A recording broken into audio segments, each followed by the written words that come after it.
we've just come from the outside to the inside, and this is pretty cool. So what we're doing now is we're using this room and this corridor. We call these airlocks in a lot of studios. Airlocks are designed so that you can't see either side of the environment at once, so that you can deload the environment behind you. This one is extra helpful because we've obviously come in from like almost a hard load into this interior. And what will happen is as we go through this sort of airlock, they always have like a bend or like a 90 degree to them. The goal is to help occlude stuff that is back there, so that by the time we get through these doors, we then start deloading what's behind us. And then by the time we get to here, we've then gone and level streamed out the stuff that was back there. So you'll start to see this in a lot of games where you have these little corridors or airlocks, and as soon as you start to see it more, you'll be like, yeah, they're using that to transition between loading. So here's something that you'll be like, why are you nerding out over this? If you're a lighting artist, nerd out on this. So we've got this like this tube light, right? And it's flickering on and off. But it's not just like a 0 to 1 flicker. It's actually changing colors as it flickers. Now, I'm no scientist on how these lights are made, but I know there's like, they've got like vapor and there's all this sort of chemical reaction going on in there. Someone has actually gone in and researched this, and they've made a decision, like an artistic decision, that, hey, when we flicker this, we're going to flicker it into like this sort of, it kind of goes a little bit green, then a bit sort of warm orange, then back to blue as well. One thing I noticed is in the reflections, you kind of get a little bit of a, because this is their own engine, right? This is not Unreal Engine, it's their own thing. So we look into the reflections, we look at the light, we see a little bit of the magic that's going on. There has to be more you can learn about them. There's like this big, either that's like some sort of custom tech with their light, or it could be like a like an emissive surface, like a emissive capsule. You know, if you imagine in Lumen flickering on an emissive capsule on and off, you get that sort of real-time reaction. And it's kind of flickering on and off with the light. So the light itself is in the light prop fixture. That's just like a material flicker. But the actual light coming out of it is a light that's sort of shaped like a capsule or an emissive surface that's casting around. Also, another cool idea, I want to talk to the idea about, we talk about physically based lighting a lot. This here, I would say, is nice stylistic lighting. Physically based lighting, it's good to base your lighting on it. You start off with it, but then art direction is always going to be key. Like this light is a lovely slicing light that covers, it highlights his character. It's got a sharp shadow. That is not physically accurate for that area, but who cares? It looks cool. Gamers aren't going to say, hey, that's not physically accurate. You wouldn't get a light coming out with a sharp shadow like that. There's no light prop fixture up there. This is where, as lighting artists, you have to kind of be able to stretch out your creativity a little bit as well, and really not be afraid to add lights in that have this slicing shadow. So if I look up here, right, there has to be more info there's that no can help us learn about who these people are. There's no obvious source. You could think it's from the moonlight because we can't see yeah. up there and see what's on the outside. It doesn't matter. It just looks good and it looks good to go. Lovely slicing light. So this does look like a spotlight, because I'm not sure if you can see just above the bunk bed here, you've got that curve.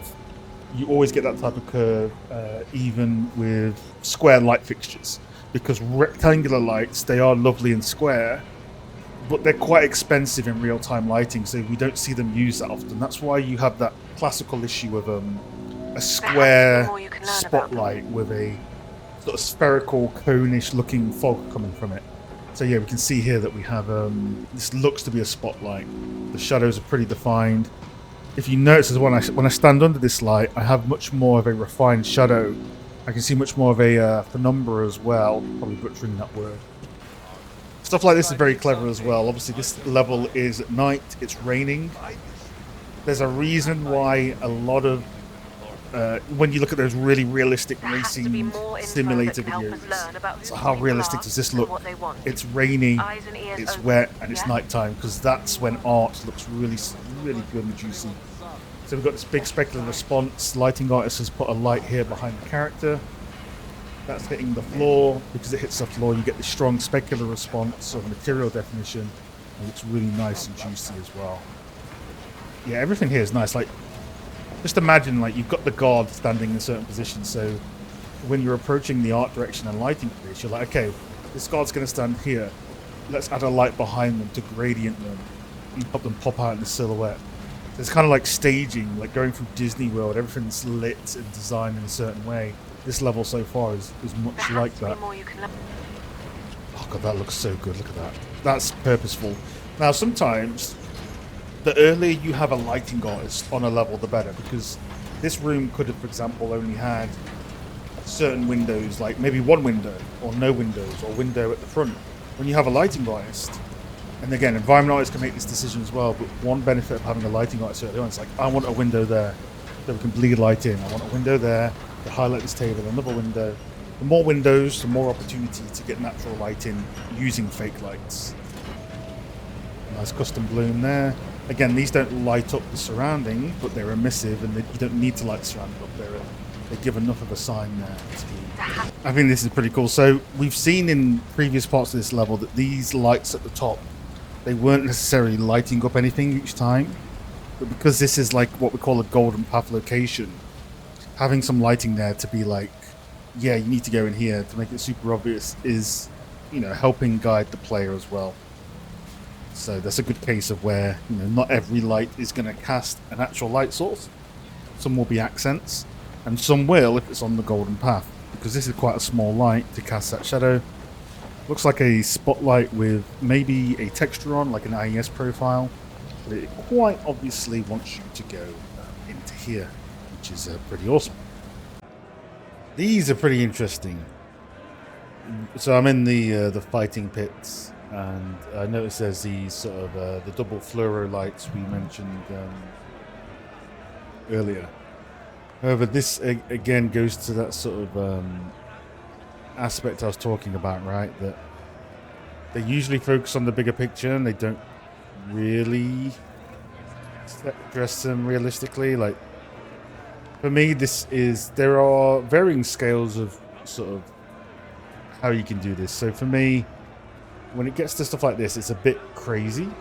Like having lights that are like this, I personally would have, and again, it's nobody's fault. Maybe this is how art directions has to be done, but I would have lifted all these lights up onto the metal plating slightly above, so that it makes a bit more sense. Just because, again, you're looking at this and it's like, how's it staying on? Or is it bolted in the middle? Okay, then how has it got power?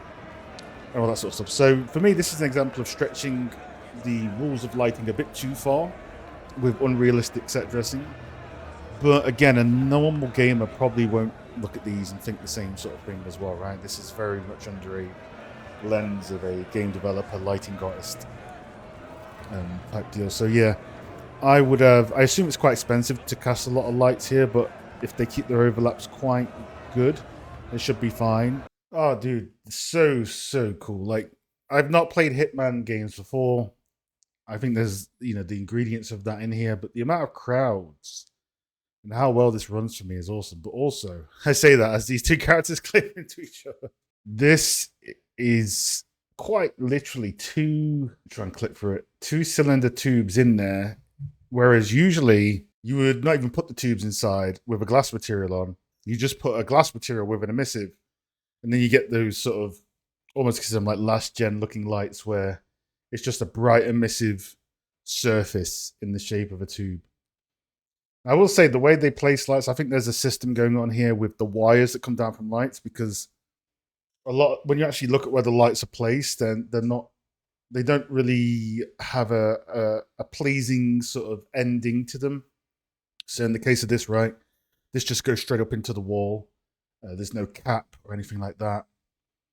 I think it's probably the cost of, you know, you want a tool that's flexible, and you want to focus on the bigger picture, and you don't want to have the cap on it. So when you really, maybe lighting artist things, right, when you really look at how these are placed, it doesn't make the most, realistic sense, but it's a video game, so who cares, right? So as long as they're roughly placed in pretty cool locations.